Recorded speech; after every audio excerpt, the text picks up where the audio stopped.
Meaning of Independence Hall.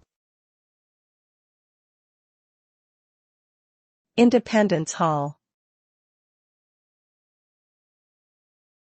Independence Hall. Independence Hall. Independence Hall.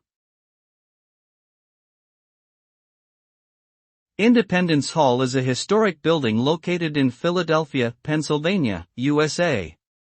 Completed in 1753 as the Pennsylvania State House, it later became the site where the Declaration of Independence was adopted on July 4, 1776, and where the U.S. Constitution was drafted and signed in 1787.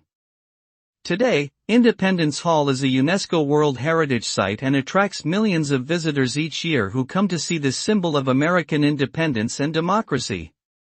Its significance in American history cannot be overstated, and it remains an enduring symbol of the nation's founding ideals.